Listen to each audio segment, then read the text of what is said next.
ನಮಸ್ಕಾರ, welcome to ಜೈ ಶಿವ ಆಯುರ್ವೇದ. ಈ ದಿನ ಬಂಗು ಆಯುರ್ವೇದದಲ್ಲಿ ವ್ಯಂಗ್ಯ ಹಾಗೇನೆ ಹೈಪರ್ ಪಿಗ್ಮೆಂಟೇಷನ್ ಬಗ್ಗೆ ಈ ವಿಡಿಯೋದಲ್ಲಿ ನಾನು ನಿಮಗೆ ತಿಳಿಸ್ಕೊಡ್ತಾ ಇದ್ದೀನಿ. ಬಂಗು ಅಂದ್ರೆ ಅದು ಚಿಟ್ಟೆ ಆಕಾರದ ಮಚ್ಚೆ ನಮ್ಮ ಮುಖದಲ್ಲಿ ಕಂಡು ಬರೋದು. ಅಂದ್ರೆ ಮೂಗಿನ ಭಾಗ ಹಾಗೆ ಕೆನ್ನೆಯ ಭಾಗದಲ್ಲಿ ಚಿಟ್ಟೆ ಆಕಾರದ ಮಾರ್ಕ್ ಕಂಡು ಬರೋದಕ್ಕೆ ನಾವು ಬಂಗು ಅಂತ ಕರಿತಾ ಇದೀವಿ.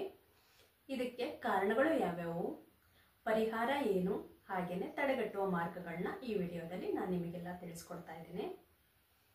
ಮೊದಲನೇದು ಬಂದ್ಬಿಟ್ಟು ಕಾರಣಗಳು ಹೀಗಿವೆ. ಮೊದಲನೇದು ಬಂದ್ಬಿಟ್ಟು ಪ್ರೆಗ್ನೆನ್ಸಿಯಲ್ಲಿ ಹಾರ್ಮೋನ್ಸ್ ವ್ಯತ್ಯಾಸ ಆಗಿರೋದ್ರಿಂದ ಕೂಡ ಬಂಗುಗೆ ಕಾರಣ ಆಗುತ್ತೆ. ಎರಡನೇದು ಕಾಂಟ್ರಾಸೆಪ್ಟಿವ್ ಪಿಲ್ಸ್ ಅಂದ್ರೆ ಗರ್ಭ ನಿರೋಧಕ ಮಾತ್ರೆಗಳನ್ನ ನಾವು ಉಪಯೋಗಿಸೋದ್ರಿಂದ ಕೂಡ ನಮಗೆ ಬಂಗು ಬರೋ ಚಾನ್ಸಸ್ ಇರುತ್ತೆ. ಮೂರನೇದು ಸನ್ಗೆ ತುಂಬಾ ಎಕ್ಸ್ಪೋಸ್ ಆಗಿರೋರಲ್ಲಿ ಕೂಡ ಬಂಗು ಕಂಡು ಬರುತ್ತೆ. ನಾಲ್ಕನೇದು ಪೋಸ್ಟ್ ಇನ್ಫ್ಲಮೇಟರಿ ಕಂಡೀಷನ್ಸ್ ಅಲ್ಲಿ ಅಂದ್ರೆ ಈಗ ಸಾಮಾನ್ಯವಾಗಿ ಮೊಡವೆ ಆಗಿರುತ್ತೆ, ಅದನ್ನ ಚಿವುಟ್ಕೊಂಡು ಕಲೆ ಮಾಡ್ಕೊಳ್ಳೋ ತಾರಲ್ಲ, ಅದು ಕೂಡ ಬಂಗುಗೆ ಕಾರಣ ಆಗುತ್ತೆ. ಈ ರೀತಿಯಾದ ಕಾರಣಗಳಿಂದ ನಮಗೆ ಬಂಗುವಿನ ಸಮಸ್ಯೆ ಬರುತ್ತೆ. ಇದನ್ನ ತಡೆಗಟ್ಟುವ ಮಾರ್ಗಗಳು: ಮೊದಲನೇದು, ಹೊರಗಡೆ ಹೋಗ್ಬೇಕಾದ್ರೆ ಸನ್ಸ್ಕ್ರೀನ್ ಯೂಸ್ ಮಾಡಬೇಕಾಗುತ್ತೆ. ಸನ್ಸ್ಕ್ರೀನ್ ಆಯುರ್ವೇದದಲ್ಲಿ ಏನ್ ಹೇಳುತ್ತೆ ಅಂದ್ರೆ ತಿಲತೈಲ ಅಥವಾ ದೇಸಿ ತುಪ್ಪ. ತಿಲತೈಲವನ್ನು ಅಂದ್ರೆ ಎಳ್ಳೆಣ್ಣೆಯನ್ನ ಹಚ್ಕೊಂಡು ಹೋಗೋದ್ರಿಂದ ಕೂಡ ಅಲ್ಟ್ರಾವೈಲೆಸ್ ರೇಸ್ ಇಂದ ನಾವು ಬರುವಂತಹ ರೇಸ್ ಅನ್ನ ತಡೆಗಟ್ಟಬಹುದು. ಹಾಗೇನೆ ತುಪ್ಪವನ್ನು ಕೂಡ ಹಚ್ಕೊಂಡು ಹೋಗಿರೋದ್ರಿಂದ ಕೂಡ ಇದು ಸನ್ಸ್ಕ್ರೀನ್ ತರ ಆಕ್ಟ್ ಮಾಡುತ್ತೆ. ಈಗ ಆಯುರ್ವೇದದ ಮನೆಮದ್ದನ್ನ ತಿಳಿಸ್ಕೊಡ್ತೀನಿ.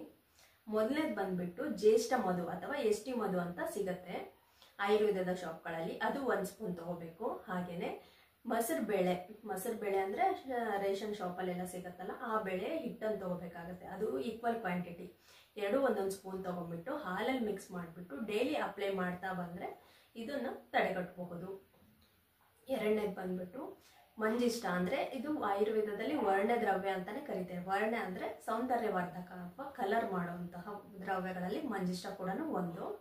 ಇದರದ್ದು ಪೌಡರ್ 1 ಸ್ಪೂನು, ಹಾಗೇನೆ ಎಷ್ಟಿ ಮಧು ಪೌಡರ್ 1 ಸ್ಪೂನ್, ಎರಡನ್ನು ಮಿಕ್ಸ್ ಮಾಡಿಬಿಟ್ಟು ರೋಸ್ ವಾಟರ್ ಅಲ್ಲಿ ಅಪ್ಲೈ ಮಾಡ್ಕೊಳ್ತಾ ಬಂದ್ರೆ ನಿಮಗೆ ಈ ಬಂಗುವಿನ ಸಮಸ್ಯೆ ನಿವಾರಣೆ ಆಗುತ್ತೆ. ಮೂರನೇದು ಬಂದ್ಬಿಟ್ಟು ತಾವರೆ ಹೂವು ಅಥವಾ ತಂಗಡಿ ಹೂವು ಅಂತ ಸಿಗುತ್ತೆ, ಅದನ್ನ ತೆಗೆದುಕೊಂಡ್ಬಿಟ್ಟು ಅದನ್ನ ಪೌಡ್ರ್ ಮಾಡಬೇಕು. ಪೌಡ್ರ್ ಮಾಡಿಬಿಟ್ಟು ಅದನ್ನ ಚೆನ್ನಾಗಿ ಅದ್ರ ಜೊತೆಗೆ ಎಷ್ಟಿ ಮಧು ಪೌಡ್ರನ್ನ ಮಿಕ್ಸ್ ಮಾಡಿ ಎಳೆನೀರು ತಗೊಂಡ್ಬಿಟ್ಟು ಅದ್ರ ಜೊತೆ ಮಿಕ್ಸ್ ಮಾಡಿ ಅಪ್ಲೈ ಮಾಡೋದ್ರಿಂದ ಕೂಡ ನಿಮಗೆ ಈ ಬಂಗುವಿನ ಸಮಸ್ಯೆ ಕಡಿಮೆ ಆಗುತ್ತೆ.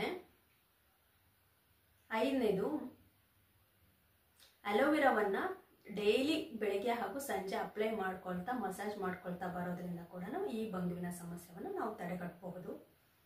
ಹಾಗೇನೆ ಲಾಸ್ಟ್ ಅಲ್ಲಿ ವೆರಿ ಇಂಪಾರ್ಟೆಂಟ್, ಈ ಎಲ್ಲಾ ಮನೆ ಮದ್ದುಗಳನ್ನ 3 ರಿಂದ 6 ತಿಂಗಳವರೆಗೆ ಯೂಸ್ ಮಾಡ್ಕೊಳ್ತಾ ಬರೋದ್ರಿಂದ ನಮಗೆ ಈ ಬಂಗುವಿನ ಸಮಸ್ಯೆ ನಿವಾರಣೆ ಆಗುತ್ತದೆ.